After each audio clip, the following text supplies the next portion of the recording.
Infinity wisdom of God. Voici les 5 points importants pour trouver le plan de Dieu pour votre vie. 1. Créer pour des bonnes œuvres. Ce livre aborde une question essentielle et profondément personnelle. Comment découvrir le plan de Dieu pour sa vie? Beaucoup ignorent que Dieu a un plan précis, complet et bienveillant pour chaque être humain. Un plan qui englobe tous les domaines de l'existence et conduit à une véritable plénitude.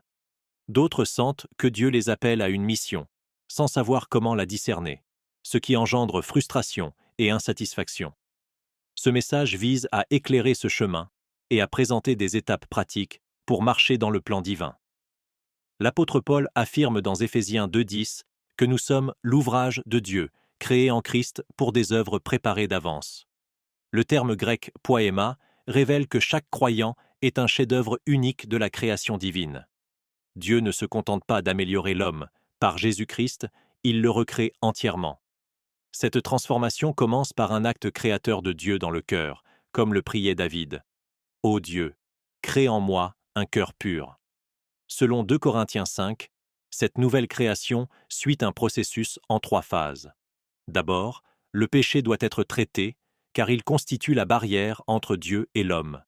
Par la foi en l'œuvre de Christ à la croix, le croyant est réconcilié avec Dieu. Ensuite, Dieu opère une transformation intérieure. Il éclaire le cœur, chasse la culpabilité, la peur et les ténèbres du passé, puis étend son œuvre à toutes les sphères de la vie. Enfin, Dieu confie aux croyants le ministère de la réconciliation. Ainsi, chaque chrétien devient un ambassadeur de Christ, représentant officiel du royaume des cieux sur la terre. Appelés à suivre Jésus, nous découvrons que l'essentiel n'est pas ce que nous étions, mais ce que Christ fait de nous, des instruments vivants de son plan et de sa grâce. 2. Présentez vos corps. Dans ce chapitre, nous poursuivons l'étude du thème fondamental. Comment trouver le plan de Dieu pour votre vie? Après avoir montré que toute découverte du plan divin commence par une œuvre créatrice de Dieu, le traitement du péché et la naissance d'un homme nouveau, nous abordons maintenant l'étape suivante, réservée à ceux qui ont déjà expérimenté cette transformation intérieure. Paul introduit cette étape dans Romains 12:1, où il exhorte les croyants à offrir leur corps comme un sacrifice vivant, saint et agréable à Dieu. La parole de Dieu est profondément pratique. Elle ne commence pas par des concepts abstraits, mais par le corps.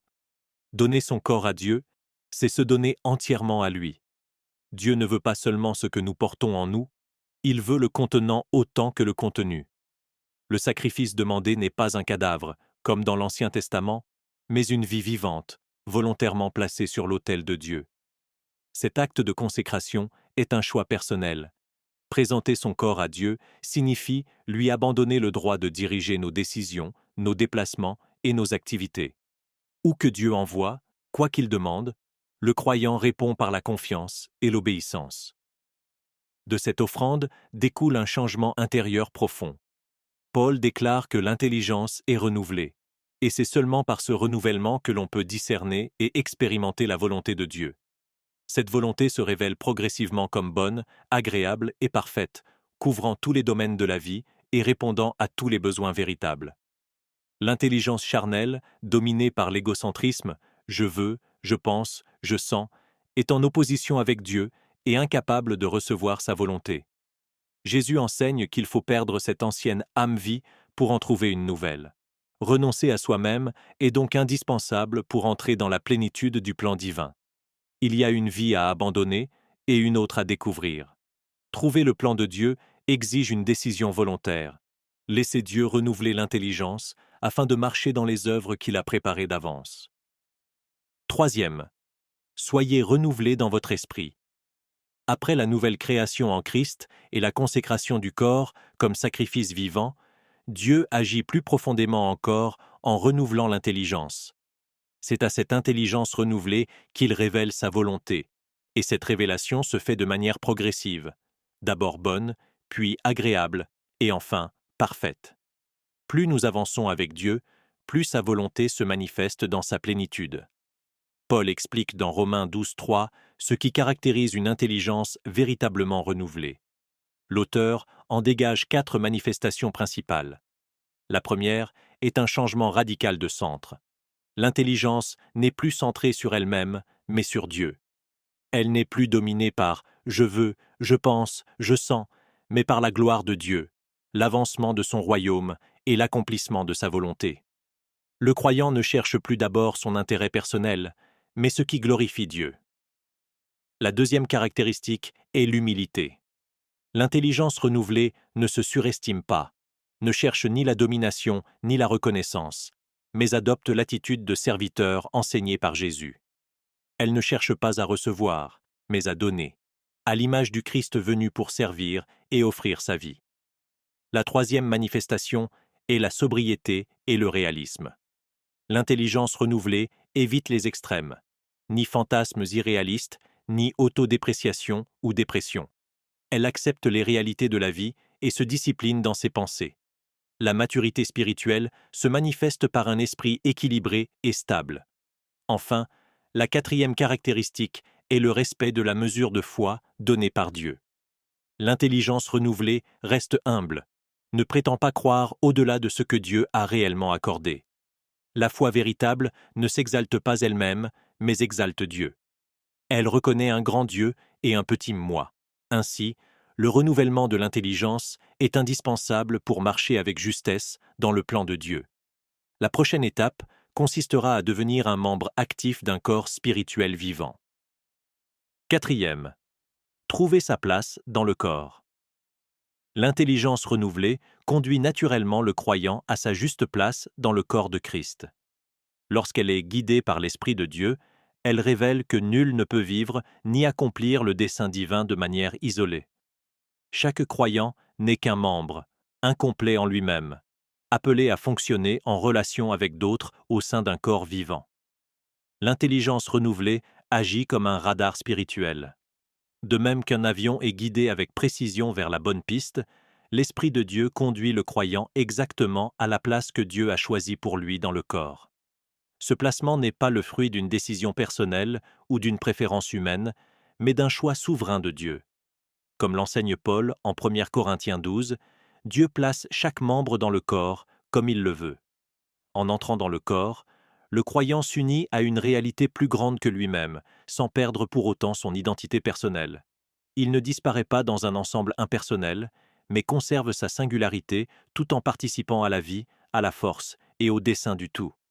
Contrairement aux philosophies orientales qui dissolvent l'individu, la foi chrétienne unit sans effacer l'identité. L'auteur souligne ensuite que seul le corps dans son ensemble peut représenter Christ dans toute sa plénitude auprès du monde. Aucun croyant isolé ne peut le faire seul. Il illustre cette vérité par la vision d'Ézéchiel des os desséchés. Dispersés et sans vie, ils ne deviennent utiles que lorsqu'ils sont rassemblés et animés par l'Esprit de Dieu pour former un corps. Comme les os d'un bras, séparés mais inefficaces, les croyants doivent être unis pour devenir fonctionnels. Dieu désire aujourd'hui rassembler son peuple, l'intégrer dans une structure vivante et produire une croissance harmonieuse. Selon Éphésiens 4, c'est dans cette unité que le corps croît, s'édifie dans l'amour et répond à tous les besoins. Lorsque le croyant trouve sa place dans le corps, il découvre que Dieu lui a déjà donné la mesure de foi nécessaire. La foi et la fonction vont ensemble. La place révèle la foi, et la foi soutient l'accomplissement de l'œuvre préparée par Dieu. Cinquièmement, soyez correctement équipés. Dans ce chapitre, l'auteur achève l'enseignement sur la découverte du plan de Dieu pour la vie du croyant en présentant la cinquième et dernière étape du processus, l'équipement spirituel.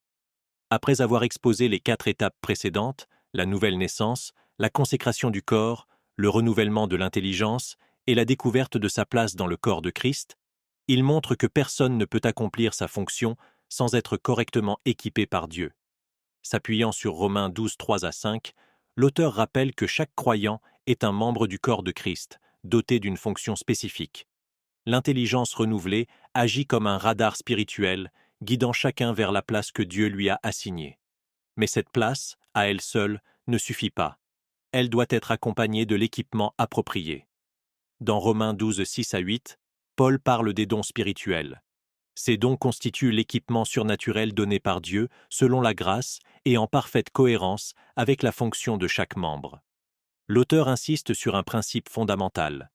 L'ordre divin est d'abord la fonction, ensuite l'équipement. Beaucoup de croyants s'enthousiasment pour les dons sans connaître leur place dans le corps, ce qui rend leur zèle inefficace. À travers l'exemple du pied et de la main, l'auteur illustre l'absurdité de vouloir exercer une fonction pour laquelle on n'a ni la foi ni les dons correspondants. La mesure de foi et les dons sont toujours liés à la fonction assignée par Dieu. Paul mentionne plusieurs dons: prophétie, service, enseignement, exhortation, contribution, direction et miséricorde, sans prétendre dresser une liste exhaustive. Aucun don n'est supérieur à un autre. Les meilleurs dons sont ceux qui permettent à chacun de remplir pleinement sa fonction dans le corps. L'auteur rappelle ensuite que l'équipement spirituel est indispensable au ministère, comme Jésus l'a clairement enseigné à ses disciples. Malgré leur formation et leur expérience, ils devaient attendre d'être revêtus de la puissance du Saint-Esprit avant d'agir. Cette puissance, promise dans Luc 24 et Acte 1, demeure aujourd'hui l'équipement essentiel du témoignage chrétien. Enfin, l'auteur souligne le rôle crucial des ministères établis par Dieu, apôtres, prophètes, évangélistes, pasteurs et docteurs, chargés d'équiper les saints pour l'œuvre du ministère. C'est dans le corps de Christ que le croyant reçoit cet équipement complet, nécessaire pour accomplir fidèlement le plan parfait de Dieu pour sa vie.